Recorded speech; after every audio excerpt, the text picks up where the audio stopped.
hlala phansi bazalwane wethu asibusise. Amen. Angithathe bazalwane lethuba ngibingelele kubazalwane bonke abakhona ekusena namhlanje egameni lenkosi. Amen. Good morning bazalwane. How are you this morning? Hallelujah. Bless the Lord. Amen. uNkulunkulu muhle wethembekile, uNkulunkulu uyasithanda bazalwane. Amen. Negama lakhe liyababazeka ey'nsukwini zonke zokuphila kwethu. Amen. Sibonga ukwethembeka kukaNkulunkulu bazalwane ukuthi usigcinile sisahlukene izolo namhlanje usenathi. Igama lenkosi malibonge. Amen. Asibingelele ke bazalwane ngokukhethekile umfundisi uMasango egameni lenkosi yamakhosi uJesu Kristu, futhi sibonge nethuba asipha lona ukuthi siministare kuleli gatsha egameni lenkosi yamakhosi uJesu Kristu. Amen. Siyabonga bazalwane impatho, siyabonga bazalwane uthando enisiphe lona. Sithi uNkulunkulu womusa nowethembekile akanibusise njalo. Akonakele lutho bazalwane. Ngasolo nikhathazwa nikhathazwa yini, thina sibuye edodoni. Amen. So sikhule emakhaya. When we can sing with our voices, siyakhona ukukhumbula emuva. Amen. Malibonge igama lenkosi. Things do happen bazalwane and we adjust. Malibonge igama lenkosi. Siyambonga kakhulu uNkulunkulu bazalwane ngani. Siyambonga uNkulunkulu ukusithanda, siyambonga uNkulunkulu nokusindisa nokuthi asenze ukuthi bazalwane sibe nalomthwalo wokuthanda abantwana benkosi, nalokho uNkulunkulu asiphe kona ukuthi sikhone ukukushare nabantwana benkosi. Igama lenkosi malibonge. Amen. Siyabonga ke kakhulu bazalwane ukuthi sihambe kuze kube lesikhathi. Qiniso lihle bazalwane uma sifuna ukufinyelela la uNkulunkulu asibizele khona, fanele sihambe sikuye. Malibonge igama lenkosi. That's why iBhayibheli lithi uma navuswa kanye naye hambani nikuye. If you have been raised with him, walk in him. Malibonge igama lenkosi. Siyambonga uNkulunkulu bazalwane ukuthi ezinsukwini ezimbi kangaka nasezinsukwini la kunzima kakhulu ukuba ngumKristu khona, uNkulunkulu asinikeze a mandate bazalwane yokuthi we can still have people who can be rooted and grounded and established in God. Hallelujah. We can still have people bazalwane abazothi come hell or the high waters, Tina, we are the children of God and we cannot compromise to be the children of God. Malibonge igama lenkosi. So ke simile ke bazalwane siyaqonda ukuthi icebo likaNkulunkulu lingevinjwe. Malibonge igama lenkosi. Amen. Kubi kakhulu bazalwane kulezi insuku, kubi kangaka ukuthi abantu nje abafana nathi ngeke ukhone nokubathemba kahle hle. Malibonge igama lenkosi ngoba bathi baneziphiwo zokushumayela bagange umhlolo. Malibonge igama lenkosi. Umuntu ubone ukuthi lo muntu uNkulunkulu umsizile, umphe something good and something great, mara emva kwakhe kuyanuka mama, kuyanuka nethi lapha hambe khona nje kusala kumoshakele. Malibonge igama lenkosi. So ke siyambonga uNkulunkulu bazalwane ukuthi asigcine futhi asiphe nonembeza ophilayo ukuthi konke sikukhulumayo kufanele sikwenze. Malibonge igama lenkosi, because lithi iBhayibheli, don't just be the hearers of the word, but be the doers of the word of God. Malibonge igama lenkosi. And therefore bazalwane siyazimisela ukuthi ekuhambeni kwethu konke kungabi ukuthi siyalazi kube kuphela. Malibonge igama lenkosi. Thola umuntu alazi from Genesis to Revelation. Malibonge igama lenkosi. Mara ukulenza kona kube ku5%. Malibonge igama lenkosi. So ke siyathandaza bazalwane ukuthi uNkulunkulu akasisize that we may be the reflection of what we are saying igama lenkosi malibongwe sikhone ukuveza noma isithombe esisiletha kubantu sikhombise ukuthi lokho esikukhulumayo yiloko esikuphilayo igama lenkosi malibongwe. Amen. Sibongile ke bazalwane, indeed bazalwane, iyodwa nje into ezosiza ukuthi sizinze ekukholweni. Malibonge igama lenkosi. When we did our assessment bazalwane, sizama uku-assessa ukubona ukuthi where are we trying to go in our spiritual lives, and we could conclude ukuthi it's very difficult bazalwane ukuthi ubone la uyakhona if ever ungekho stable entweni oyenzayo. Malibonge igama lenkosi. If you are not stable in whatever you are doing, it's not so easy that you can see a better future. Your future will be just shattered if ever you are not established or stable ezintweni zikaNkulunkulu. Malibonge igama lenkosi. Izolo bazalwane, just to do a certain a bit of a reflection bazalwane, sifundile ukuthi izinto ezimbi zehlela abantu abakholwayo. Malibonge igama lenkosi. And you can never stop that, mara azenzeleke abantu abakholwayo babe basemi entandweni kaNkulunkulu. Uma umi entandweni kaNkulunkulu, izinto noma zingenzeka kabi ngendlela emangalisayo, but uNkulunkulu will prove his godliness ngokuthi he will make sure ukuthi he will elevate you nabantu babone ukuthi egcineni lo muntu weqiniso. Amen. Hallelujah. Abantu abalungile nabenze umehluko ezwini likaNkulunkulu noma eBhayibhelini, abantu who went through hell.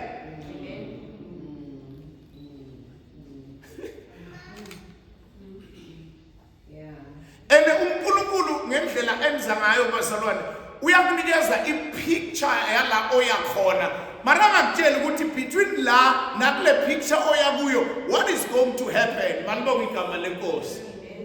But wena into ebalekile yakho ukuthi ubuke lento uNkulunkulu akhombe yona ekuqaleni. Malibonge igama lenkosi. Joseph saw bazalwane, mara ekufikeleleni kwakhe ekubeni prime minister yaseGibhithe wabizwa ukuthi at some stage abizwe as a rapist.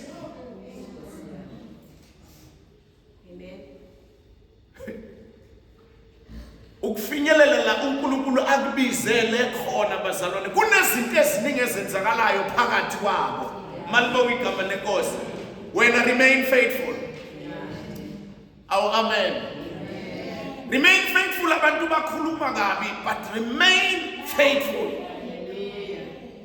Hlala uthembekile ezintweni zikaNkulunkulu. God will elevate you at the right time.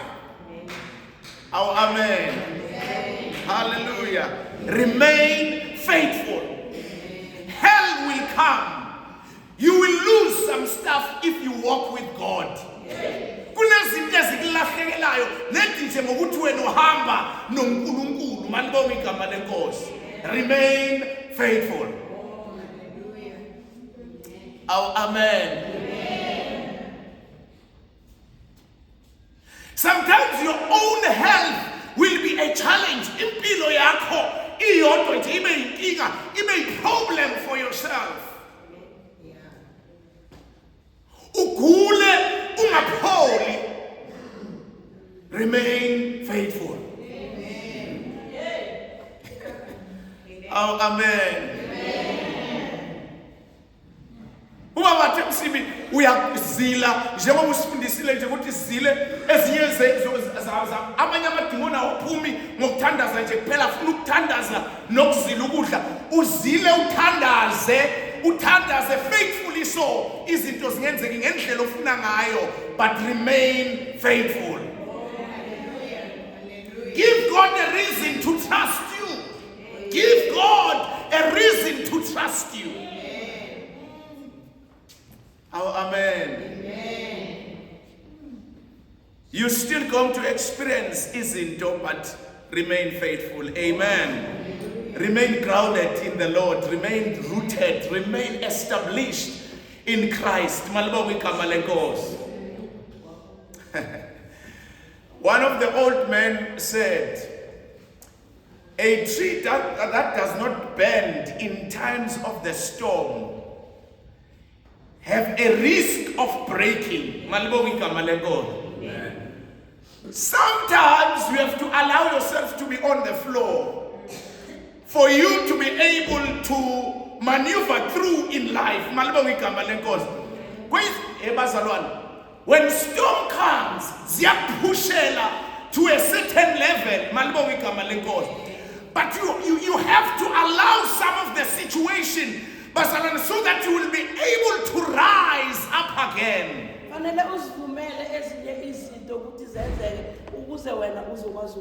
Hallelujah.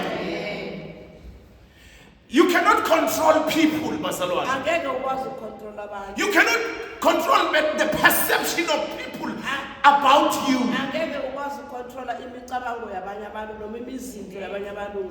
But you can remain faithful. Oh, amen. Some people, they can say, this one is a snob, this one is the one, what, this one makes himself better than other people. Remain faithful.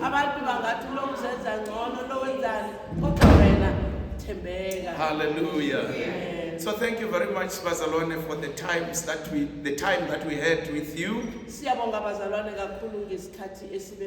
And we strongly believe that we have made an impact in your life. May the good Lord continue to bless you. When it is about to dawn, it's normally very, very dark. Weeping may come at night, but joy comes in the morning. Remain faithful. Remain faithful in God. If it's difficult for you to remain faithful, says we, just think about Job and say to yourself, I've just lost my job. Job lost everything. I'm better than Job, so I can do something about my life and rise up again to the occasion. Hallelujah. Remain faithful. Remain faithful. Amen. Bazalwane, I want us to read the Bible in the book of Judges, chapter number 20. I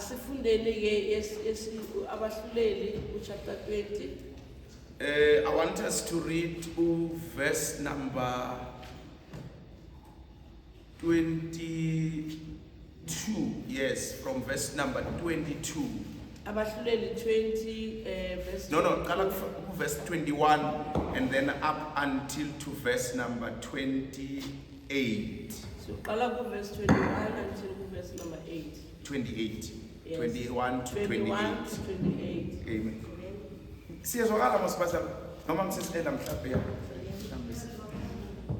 Amen. And the children of Benjamin came forth out of Gibeah and destroyed down to the ground of the Israelites that day 20 and 2,000 men. And the people, the men of Israel, encouraged themselves and set their battle again in the array in the place where they put themselves in array the first day. The children of Israel went up and wept before the Lord until even and asked counsel of the Lord, saying, shall I go up again to battle against the children of Benjamin my brother? And the Lord said, go up against him. 24. And the children of Israel came near against the children of Benjamin the second day. And Benjamin went forth against them out of Gibeah and the second day, and destroyed down to the ground of the children of Israel again 18,000 men. Yes. All these drew the sword. Then all the children of Israel and all the people went up and came unto the house of God and wept, and sat there before the Lord, and fasted that day until even, Yes. and offered burnt offering and peace offering before the Lord. Yes. And the children of Israel inquired of the Lord, for the ark of the covenant of God was there in those days. 28. And Phinehas, the son of Eleazar, the son of Aaron, stood before it in those days, saying, Shall I yet again go out to battle against the children of Benjamin my brother, or shall I cease? And the Lord said, Go up, and tomorrow I will deliver them into thy hand. Thank you very much. Ngicela ukuthi osifundela ngesizulu asifundele just to verse 22 no verse 28 ukuze sibambe isikhathi. Amen. 22 no verse 28 per.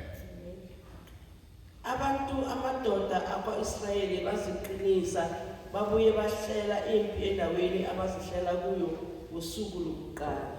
Yes. Amen. And verse 28. 8.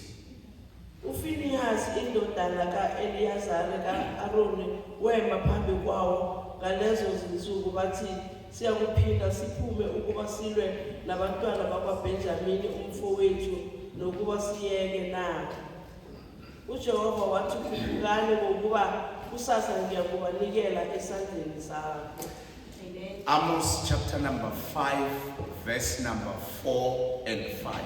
Amos chapter number 5 verse 4 and 5. Yes. Amos chapter number 5 verse 4 and 5. And thus said the Lord unto the house of Israel, Seek ye me, and you shall live.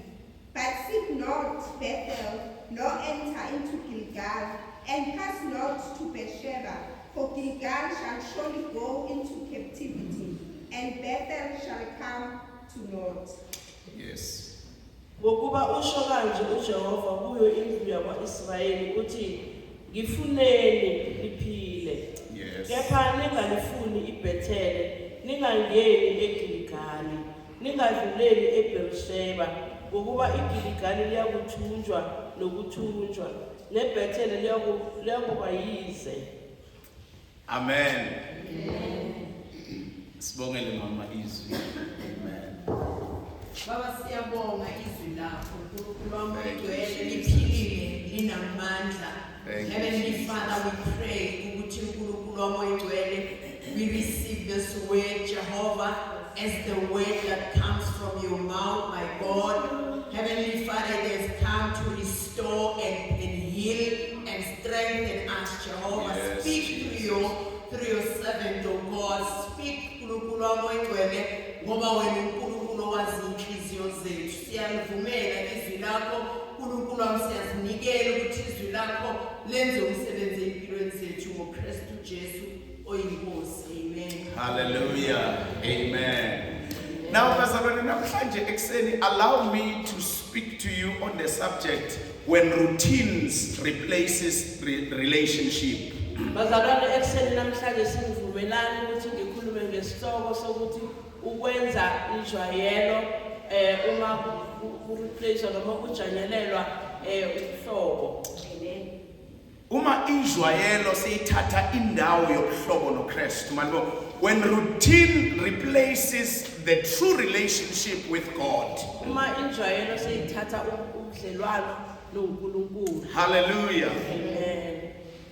Where we are reading about the Israelites. Siyafunda ngoIsrayeli. In the book of Judges, that is the place where the Israelites were so rebellious to God. From time to time, there is this judge, and then they will rebel against God and all that. Amen.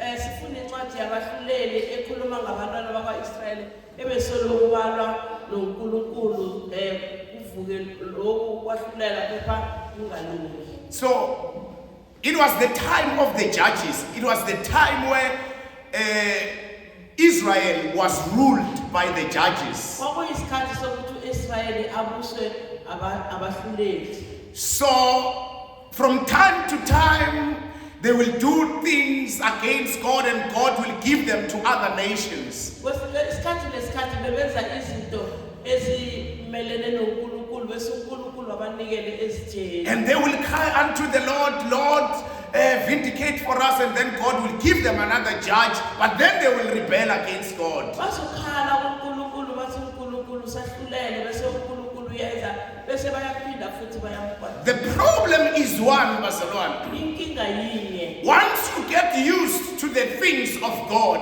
Uma wena unenjwayelo ezintweni zikaNkulunkulu. you end up losing the relationship with God. Emagqineni wena ulahlekelwa ubudlelwano bakho. Because this thing of connection, it's not just about the routine. Ngoba lento yokuthi niyaxhumana noNkulunkulu ayisiyinto yenjwayelo. It's a deep thing. Into ejulile. It's a thing of a relationship. Into yobuhlobo. Hallelujah. Amen. Now, Israel, Manje uIsrayeli there is a time where one of these guys got a concubine from the other nation. kwaba nesikhathi ukuthi kube nekubhani from Isancinza, wathola umfazi noma isancinza. wathola umfazi kwesinye isizwe. Hallelujah. And then when he got this woman, Uma amthola nomfazi this woman ran away and went back to her place. lo mama wabalekela endaweni yakubo. Hallelujah. Amen. And the man decided that I'm going to go and seek for this woman because it's my woman. Lo baba wacabanga ukuthi ngiyahamba ngiyomfuna lo mama ngoba ungumama wakwami. When he got there, Uma afika kuleyo the ndawo, father-in-law delayed the man. ubabazali wakhe wambambezela. When the man was about to leave, Uma le ndoda fanele ihambe, Baba Zala said, no, let's spend time together. ubabazali wakhe wathi ake sichithe isikhathi sobabili. What are you rushing? Let's just have some time. Let's have some drink and let's have some food. Jaheni kanye ake sihlale sobabili sibe nekudla ukuphuza. Hallelujah. Amen. The second day was the same thing. Nelanga lesibili The kwakanjalo. third day also the father-in-law said the same thing. Nelanga lesithathu kwakanjalo. And the man decided that I'm going to leave now. Lo baba waseyacabanga ukuthi hayi manje bona It sengiya. doesn't matter whether it's late or early, but I'm leaving. Wathi angisafuna ukwazi noma kusebusuku noma kusemini mara kusala. I might not reach my destiny, but I'm leaving. Wathi kungenzeka ngingafiki la ngiyako mara ngiyakhamba. Nikhona bazalwane. Amen. Sometimes you have to make a decision in life Kwesinye isikhathi kufanele uthathe isinqumo that it does not matter how nice it is to spend time here, Akunandaba nokuthi mhlambe kumnandi kangakanani. but my time has come to an end. Kodwa isikhathi sami siphelile. I have to leave. Kumele ngihambe. Because usuality Ngoba ukujwayela makes you comfortable in a certain situation, kwenza ukuthi unzinze ezimeni. especially when you are fed mahala. Kakhulu uma ngabe uyaphiwa ukudla nje mahala. Hallelujah. Amen. Now they left. Wahamba. Along the way they delayed because it was already late. Endleleni bekhona into ezimbambezelako ngenxa And then they came to a certain place. bafika kwenye indawo. They decided to lodge there. Bahlala bacabanga ukuthi balale la. Hallelujah. Amen. It was not safe. An old man came and saw them that they were about to lodge somewhere in the city square. Kwakungaphephile kuleyo ndawo kodwa enye indoda yababona ukuthi bafuna ukulala nje kuleyo ndawo. The place is Gibeah. Le ndawo ebizwa And ngeGibhea. the old man said, but guys, I've got a house. Le ndoda endala uNkulunkulu wathi mara mina nginendlu. Can you come and lodge in my house? Asambeni niyolala kami. But unfortunately, the people around saw that this old man accommodated these people who were just passing by. Abantu bemphakathini babona ukuthi lo muntu omdala ufuna ukwamukela lezi. The Bible tells us that during the night, iBhayibheli yasitshela ukuthi ebusuku they came and surrounded the house of the old man ebusuku beza bazungeza indlu. and said, we have seen that there are men that came into your house. Yathi sibonile ukuthi khona indoda efikile endlini. Give them to us so that we can sleep with them. Sinikeze yena ukuze sikwazi ukulala. Lamato, we want men. We want to sleep with these men that are in your house. Sifuna la madoda alele endlini yakho sifuna ukulala nawo. Amen. Amen. Ngicabanga ukuthi lento yokugay nokulesbian iqala manje kanti into le ikhona malibonga igama lenkosi. Amen. So they wanted the man, and the old man said, Babefuna la madoda kodwa lokukhulu. I've got girls in my house, Wathi nginamantombazana kwami. virgins. Abaviji. I rather give them to you Ngamane ngimnikeze bona. than you messing up with this man. Kunokuthi mhlambe nihlangahlanganise la madoda. And this man then decided that I will take my concubine also and give the concubine to this man who wants to sleep with us. Lo baba waseyacabanga ukuthi ngamane ngibanikeze nalo mama okwami kunokuthi bahluphe la madoda. Oh, amen. A very touchy situation. Isimo esizwisa Giving your wife to other men that they can rape your woman. ukuthi unikeze amanye amadoda ukuthi mhlambe badlwengule umama wakho. Oh, amen. Very touchy situation. Isimo esizwisa. The Bible tells us they did whatever they did the whole night, and they threw the woman in front of the door of the old man. Yasho ke iBhayibheli ithi la madoda enza kwenzako ubusuku bonke kulo mama bagcine bamlahlela eminyango walomkhulu. And then the man took the woman, Lo baba waseyamthatha umama went to his place. waya naye endaweni The Bible yakhe. tells us he cut the woman in 12 pieces. Yasitshela iBhayibheli ithi lo baba wanquma lo mama amaphisa angu-12.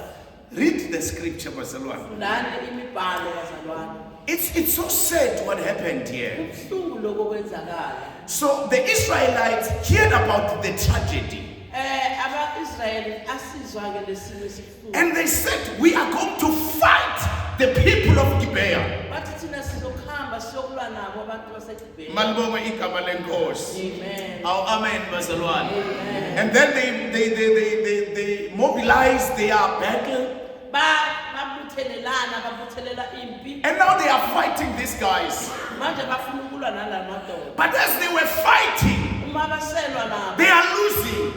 bayahluleka. 22,000 men were cut down from their side. Amadoda angu-22,000 alahlelwa phansi. We are trying to revenge because something bad happened to us. Sizama ukuziphindisela ngoba kukhona ubuhlungu. And moreover, we are the children of God, we are the Israelites. Ngaphezu kwakho konke singabantwana bakaNkulunkulu. But God is not vindicating for us. uNkulunkulu akangeneleli futhi. Hallelujah. Amen. Instead of us winning, we are losing. Kunokuthi thina sinqobe thina siyalunga. What am I trying to bring to us, Barcelona, is this. Engizama ukuveza kuloko. Verse number 22 is the crux of my message. Verse number 22. But the men of Israel, Uthi indoda yakwa-Israyeli. amadoda, Amadoda wakwa-Israyeli. they encouraged one another. Bagqugquzelana, Bakhuthazana, bazalwane. bakhuthazanana. And again took up their position where they had stationed themselves the first day. Base emva kokhuthazana nomunye wathatha iposition yakhe kusukela ekuqaleni. Listen to this, bazalwane. They went in the same place for the first day. Baya endaweni eyodwa. They were defeated. Bahlulwa. They went in the same place again for the second time. Babuyela futhi kuleya ndawo okwesibili. They lost Bahluleka. until they encouraged each other, Until kwafika la bagqugquzelana khona. but they never lost their position. Kodwa zange balungise ama-positions. I wish you can grasp that, Barcelona. Amen. Because now you can go to one in the same place. Ungenza into yinye endaweni eyodwa. You can go to the same place today. Ungaya namhlanje endaweni. You can go to the same place tomorrow. Ungaya kuleyo ndawo You kusasa. can go to the same place the other day. Ungaya elandeni elilandelako kuleyo ndawo. But the posture of going into the place must never be the same all days. Kodwa kulokuthi uma uya kuleyo ndawo kungasafani. Hallelujah. Amen. There's nothing wrong in us coming every Sunday on church. Akunankinga ukuza kwethu la kusonto. But there's everything wrong mentality ya last week. Kodwa kunenkinga ukuthi size esontweni ngengqondo yeveki eliphelile. I'm talking. Amen.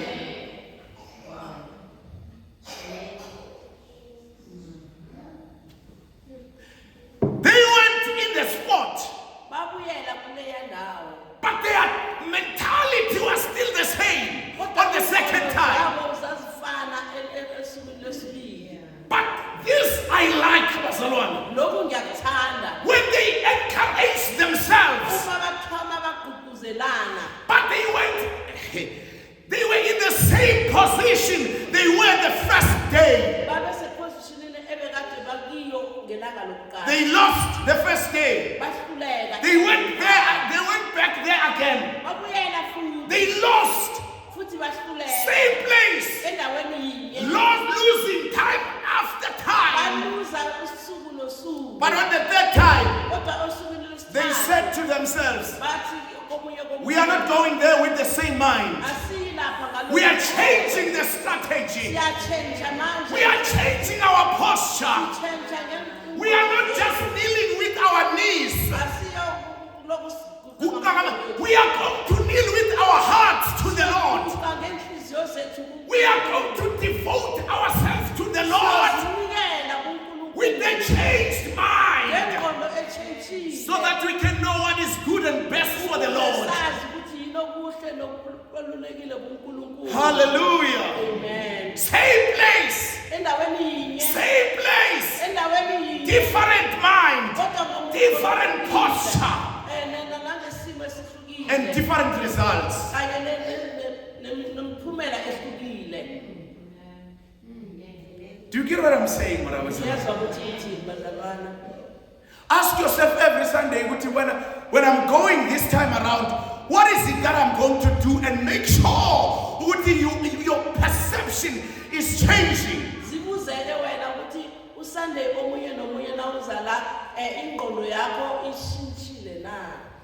Because if it's going to be like this, guys, Uma ngabe yofana you lose the first day, uyohluleka. you lose the second time, you lose the third time, you lose the fourth time, you lose the 70th time, until such that your mind changes. There's nothing good that you're going to Yena get. la ingqondo yakho bese iyatshintsha ayikho into ozoyithola. Hallelujah. Amen. Same place, same different, same altar, I-altar eyodwa same place, Bazalwane. endaweni eyodwa. But we need to come with a different posture. Fanele uze ngesimo. It can be the same altar, Kungaba i-altar but we must come with a different heart. kodwa yiza ngenhliziyo We are coming to the same God, siza kuNkulunkulu munye. but we must come as changed people. Fanele size njengabantu abahlukile. Oh, I'm talking. Amen. Hallelujah. Amen.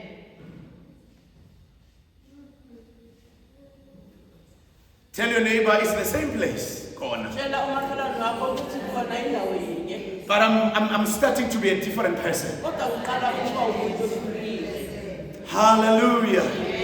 It's the same altar.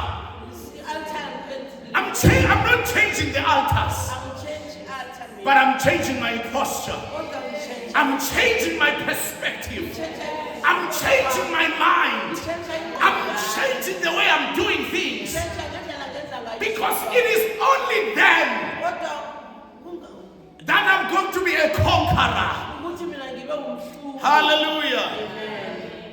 Praise the name of Jesus. Amen. We can't be saying we are more than conquerors whilst we are losing, Barcelona. Angeke sikwazi ukuthi thina singaphezu kwabanqobi mara ngapha siyahluleka. Amen. Amen. Now, the first two visits, Izivakashi eziningi. no, the first two visits, loku visita kwabo kokuqala there was their first two visits to the place. Okay, ukuvakasha kwabo okwesibili wokuqala. In their minds, it was just a repeated religious action. Engqondweni zabo kwakuyinto enjalo ejwayelekile bayenza. It was just a repeated inquiry. kwakuyinto njalo ebayenza ngokulandelana. It was a repeated return to a sacred place. Into babeyenza njalo njalo ukuthi baya. But when they visited for the third time, Kodwa uma babuyela bayovakasha kwesithathu. it was different because Kwakunomehluko ngoba they were not just going there because they know. babengayi lapho ngoba bebazi. They came there broken-hearted Baya lapha ngenhliziyo ezibuhlungu. and say, God, Bathi the battle is not ours. bathi impi akusiyona. Yes, we are the soldiers, Thina singamasonto. but the battle is not ours. Kodwa impi akusingeyethu. We depend upon the power from above now. Sincike emandleni And the aphezulu. finished work of Calvary. Nakanye nokupheleliswa komsebenzi. Here we stand in God. Thina simile la mkhulu. Show us your power, Sibonise lawo amandla akho. not our own strength. Hayi ngamandla wethu. Trust in the Lord and Lord, lean not into your own understanding. Thina kuNkulunkulu unganciki ngokwakho kwazi. Acknowledge Him in all your path. Mazise ezindleleni zakho zonke. Hallelujah. The third time was a different time, Barcelona. Kwesithathu kwakuyindlela ehlukile. Never lose your position, Ungasuki kuposition but yakho. be in your position with the right mind. Wena iba seposition yakho ngengqondo right. Are you there, Barcelona? Amen. Never change your position, Ungashintshi position yakho. but your mind must be made up. Kodwa ingqondo yakho ilungise. Hallelujah. Amen. Your mind must understand the times. Ingqondo yakho mayizwisise Your ikhathi. mind must be up to the game. Ingqondo yakho mayibhekane negame. Hallelujah. Amen. This is teaching us Lokhu kuyasifundisa that returning to the right place is not enough by itself. ukuthi ukubuyela endaweni elungile akona lokho akukapheleliswa. Hallelujah. Amen. You can keep on coming to church. Ungaloku uqhubeka uze esontweni. You can keep on praying. Ungaloku uqhubeka ukhuleka. You can keep on worshiping God, Ungaqhubeka udumisa uNkulunkulu. but still missing God. Kodwa ungdlula uNkulunkulu. Umgeje uNkulunkulu ube wenza zonke izinto bani umgeje. Malibonga igama lenkosi. Ugeje, umise malibonga igama lenkosi. And I am saying, Bazalwane, Ngithi mina bazalwane. for us to move to another level of being rooted in Christ, Ukuthi thina siloko sisuke don't return to the same place with the same mind. Ungarepent Return to the same place with a different mind. Rependa ngokuya. Buyela endaweni eyodwa nengqondo ehlukile. Amen. Hallelujah. Amen. You can return to the same place, but ungabuyela endaweni eyodwa mara ingqondo yakho mayiguqulwe malibonga igama lenkosi. Hallelujah. Amen. This is teaching us that sacred places do not guarantee a sacred encounter. Lokho kuyasifundisa ukuthi indawo engcwele akusho ukuthi uyokuthola zonke izinto. Ukuhlangana noNkulunkulu. The sacred place is not a guarantee that you're gonna have a sacred encounter. Indawo engcwele ayisho ukuthi wena mhlambe uyokuhlangana nokungcwele. Eli's sons were in the temple, but they never had a sacred encounter. Elijah watholakala ethempelini kodwa akathola. Amadodana kaEli bazalwane wayesethempelini mara asanga hlangane namandla kaNkulunkulu, because the sacred place is not a guarantee of a sacred Ngoba encounter. indawo engcwele akusho ukuthi inikeza igunya lokuthi uyohlangana nokungcwele kukaNkulunkulu. Hallelujah. Amen. Well, Bethel for them was a place that was so familiar to them. IBetheli kibo kwakuyindawo ebabeyijwayele. But familiarity alone does not produce breakthrough. Ukujwayela akusho ukuthi mhlambe kunokunqoba. Hallelujah. Amen. Number 3, breakthrough often comes when routine turns into surrender. I-breakthrough noma ukunqoba kuza uma wena mhlambe sewususa ukujwayela. Amen. And turn it into surrender. La uzozinikela kuNkulunkulu ngenhliziyo ephelele. Amen. Hallelujah. On the third visit, bazalwane. Ukuvakasha kwesithathu. Hallelujah. Amen. Israel stopped merely seeking an answer and began seeking God. Wama uIsrayeli wafuna Let me asizame futhi sesi. Israel stopped looking for an answer. They started looking for, oh Jesus.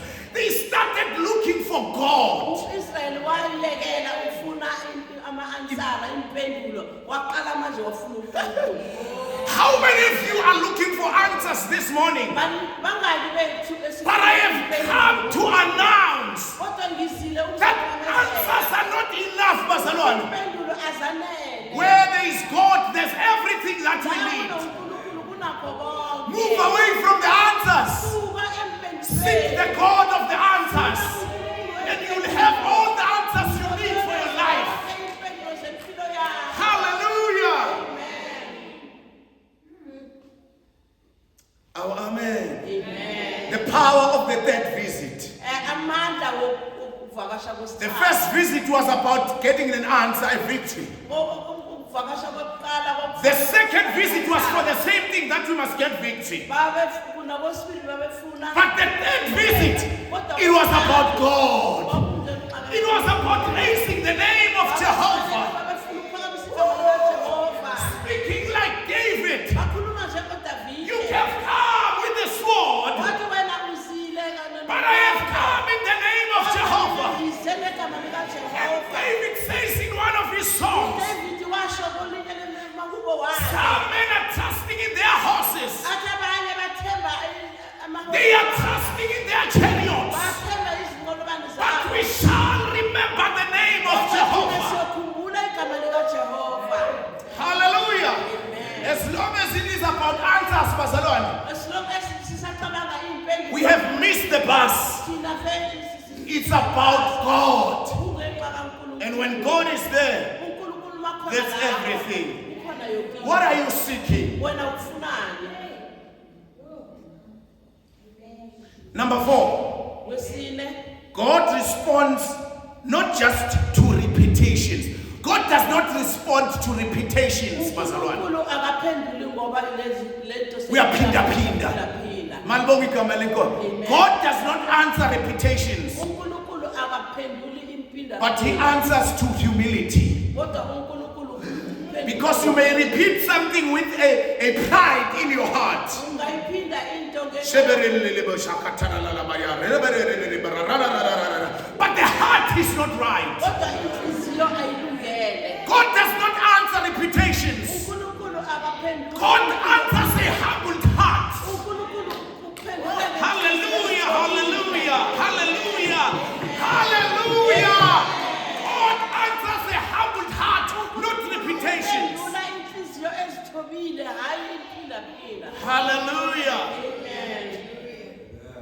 Amen. Lord, thank you, Jesus. If we're going to stay in the mentality of the first and the second visit, bazalwane, Uma siyohlala emiqondweni yokuvakasha kokuqala nokwesibili, we have got a big problem as the body of Christ. sinenkinga enkulu njengabantwana baka 22,000 soldiers died 22,000 yamasosha afa. because there was just the repetitions. We are going there. We are going there. We are going there. But the hearts are not there. God is missed. uNkulunkulu Siyamgeja. Amen. Sometimes the problem is not that we are in a wrong place. kodwa kwesinye isikhathi hayi ukuthi sisendaweni engasi. The problem is not that you are in a wrong place, Inkinga akusho ukuthi wena usendaweni engasini. but that we return to the right place with the wrong posture. Thina sibuyela endaweni e-right ngesimo You return to the right place with the wrong posture. Sibuyela endaweni e-right kodwa nge Yes, we can see you are on your knees. You are kneeling. We can see, but the heart is standing. kodwa inhliziyo yakho imile. Amadolo wona phansi, but inhliziyo imile. Malibonga igama lenkosi. Oh, amen. Amen. We need alignment. Sifanele siqonde. We cannot come to the same place with the same mind, with the same perception, with same everything. Angeke size endaweni eyodwa ngomqondo munye kanye nobujamo bunye. And expect different results. Silindele imiphumela e-different Do eyahlukile. you still love me? But I love you so much. Nisangithanda mina ngithanda kakhulu. Oh, Jesus. Amen. But the third return to Bethel, Wesithathu uma babuyela yes, eBethel. it shows that repeated presence in a holy place means little until the heart becomes fully yielded to God. The heart must be fully yielded to God. Inhliziyo yakho kufanele igcwale iphelele kuNkulunkulu. Are you getting what I'm saying, Barcelona? Siyazwana bazalwane. Hallelujah. Amen. I don't want to be misquoted and say, and people say, I said they must start coming to church. I am saying, come to church. These people, they were in the same position. These people were in the same position. They never changed their position. They were there the first day. They were there the second day. But they were there on the third day with a different mind. Hallelujah, hallelujah. Amen, amen. Hallelujah. Amen. If in the business there's what we call SWOT analysis, then it means they are saying to the business people, you cannot carry on doing the same thing over and over, okay? Start to analyze the situation. Know your strength, know your weaknesses, know your opportunities, and know your threats. Okay, bazalwane kule kuma businesses kunalento esibiza ukuthi SWOT analysis la wena uzicwaninga ngakhona into owazi ukuthi uyakwazi ukuyenza unamandla wokuyenza ukuphi la onobuthakathaka ngakhona ngiyo into ezokuphumelelisa. And that is exactly the same thing what we are talking about. God was saying to them, the place is not a problem, but do your SWOT analysis. Check. What is your weakness? What are the opportunities that you have? And what are the threats that you have? And you work on your threats. You work on your opportunities. You work on your weakness. And then you will be a better person. Your approach will change when after you have done your analysis. But what are Abazalwane doing? They do one and the same thing. One and the same thing over and over again. And just saying we are victorious while you are losing. Hallelujah. Amen. Change your posture. Don't change your position. Stay in your position. But your posture, your heart, your being, your well-being must be something different. Oh, I'm talking. Amen. Hallelujah. Amen. Amen. Hallelujah. Praise God. Amen. Hallelujah. And then Amos, I'm about to within time. These days I'm losing time. Amen. Amos chapter 5. Last in corner Barcelona. Okay, last better corner. In one position, be in the same position, but when you come there for the third time or for the fourth time or for the fifth time, your mind must be different, but don't change your position. And here is Amos, funda no verse number 5. Just verse number 5. But seek not Bethel. Mama, funda lona mara. Funda kahle. Huh? Seek. What to mama? Funda lona. Yes.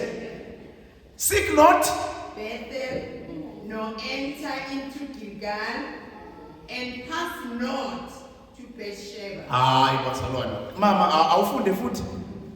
But seek not Bethel, nor enter into Gilgal, and pass not to Beersheba, for Gilgal shall surely go into captivity, and Bethel shall come to naught.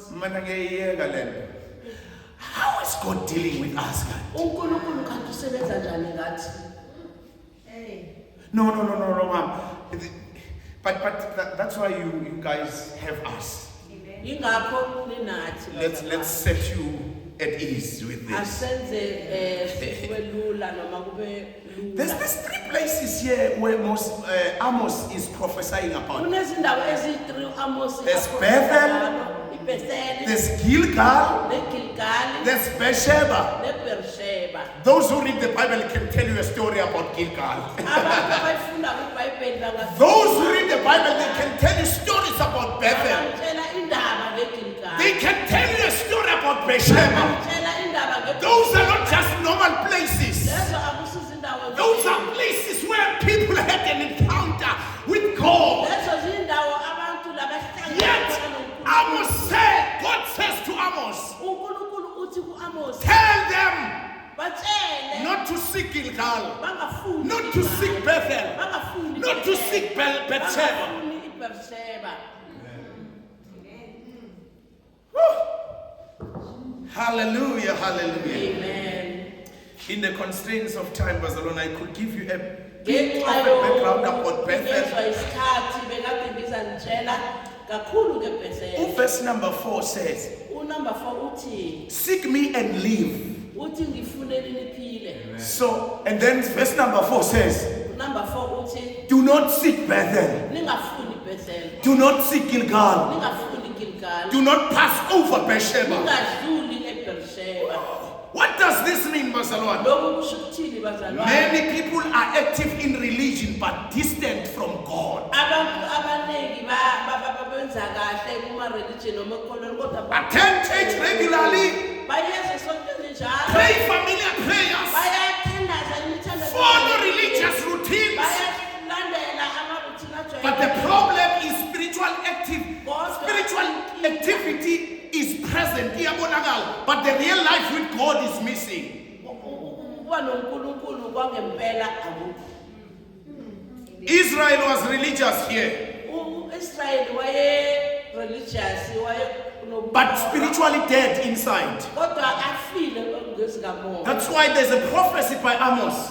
Ingakho kwaba noprofethi. Nina, you are normally religious. Wathi nina ninokukholwa. You know Bethel. Niyayazi iBethel. You know Gilgal. Niyayazi iGilgali. You know Beersheba. neBeersheba. You want to go to the mountain in Bethel. Nifuna ukuya entabeni eBethel. What happened in Bethel? Kwenzakalani When eBethel? Jacob was at Bethel, Uma uJacob eseBethel, his name was changed to igama lakhe Israel. lashintsha kwaba Bethel is the place of an encounter. iBethel yindawo How do you stop people from going to Bethel? kanjani abantu bangaye eBethel?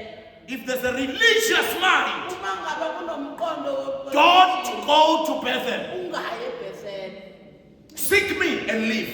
Funa mina bese uyaphila. Don't go to Bethel. Ungaye Seek me eBethel. and live. Funa mina bese uyaphila. Hallelujah. Amen. Stop trusting religious places. Hlukana nokuthemba izindawo ekholelwa kizo. Kunabafowethu abathemba iMoriya. Kunabafowethu abathemba what com. Kunabafowethu abathemba intaba ethile. Stop trusting religious places. Asizameni ukubalekela ukuthemba indawo ezi. Hallelujah. Hallelujah. But he encourages us to seek God. Uyasikhuthaza ukuthi sifune. Oh, hallelujah. Amen. When religious things replaces the relationship, then we are distant from God. Uma ukhona mhlambe kuzama ukujamelela izinto zikaNkulunkulu ziyasusa uNkulunkulu. Hallelujah. Amen. We end up having misplaced devotion. Fika la uthola ukuthi sesihlanganyeleni okungasixhumanisi noNkulunkulu. Let me close, otherwise Mazalone will never stop. Amen. Let me jump some of these things and let's try to summarize and stop. Amen. Amen. Bethel, these places had spiritual history, but later they became a symbol or an empty symbol. Lezi ndawo ezintathu bekade zinomoya kaNkulunkulu kodwa ekugcineni zaba ne-symbol noma izibonakaliso. Zaba indawo eyize nje. Zaba yindawo eyize. Bethel was the house of God, iBethel bekuyindlu kaNkulunkulu, the place of divine encounter. indawo lapho kunokuhlanganyela noNkulunkulu. But it later became a center of idol worship. Ekugcineni kwaba indawo lapho kukhonzwa khona izithixo. Gilgal, iGiligali it was the place of beginnings. kwakuyindawo yokuqala. You remember when these guys were approaching the Canaan, when they crossed the sea? Usiyakhumbula uma abantwana laba The first place they came to was Gilgal. indawo yokuqala ebakhempa kiyo It is kwakuyigiligali. a place of remembrance where stones were put together to remember what God has done for them. But instead of remembering God, they remembered the stones and started worshiping the stones.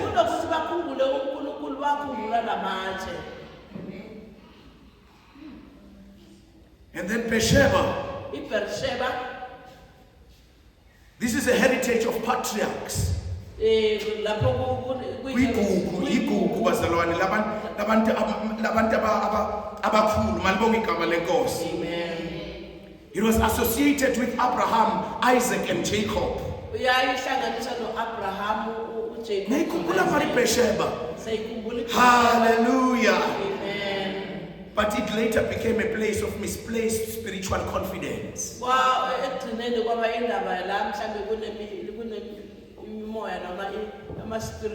Hallelujah. Amen.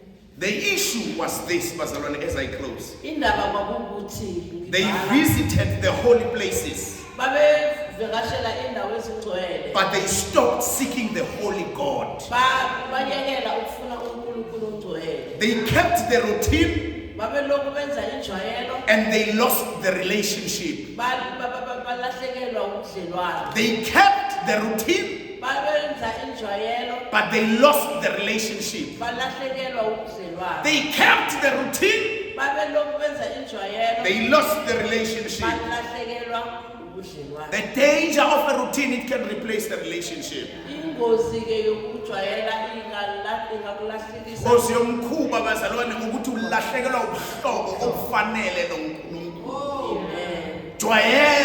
Ujwayele ubuhlobo noNkulunkulu buphele ukhona, but ubuhlobo noNkulunkulu buphele. That's why you can be able to hate other people while you pray in tongues. Ingakho ukwazi ukuzonda omunye umzalwane maruthandaza ngezilimi.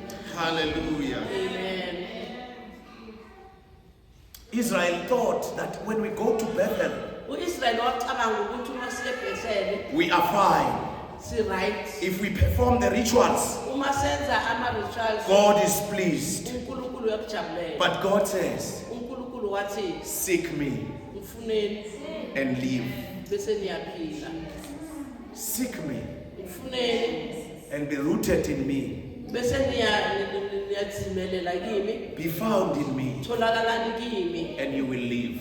nizophila. Seek me. Don't seek Bethel. Ufuneni ningafuni Don't seek LTM. ningafuni Don't seek Mama Sang. ningafuni Don't seek Showe. ningafuni Don't seek the major one. ningafuni umeasure. Oh, Jesus. Seek me and live. Hallelujah. Our problem, Mazalwan, Inkinga yethu we are seeking the man of God sifuna indoda. instead of seeking God of the man of God. Sifuna uNkulunkulu wathi- Hallelujah. There is an invitation this morning. Kunesimemo Move from the routines. esisuka ekujwayeleni. Seek God himself. Hallelujah. Bethel, Gilgal, and Beersheba iBetheli, iGilgali, neBheersheba will remind us of God. Oh, hallelujah, hallelujah, hallelujah. Gilgal, Beersheba, and Bethel must remind us of God. iBetheli, iGilgali kanye neBheersheba azisikhumbuze uNkulunkulu. They must not be a place where we will find God, but they must remind us of God. Kodwa mazisikhumbuze uNkulunkulu. Hallelujah. Amen. Amen. I love you all. God bless you. Ngiyalithanda nonke uNkulunkulu akusize. Thank you very much. God bless you. Thank you. God bless you. Come on, let's give the Lord a hand of praise. Hallelujah, hallelujah, hallelujah. Hallelujah. Amen. Malibonge igama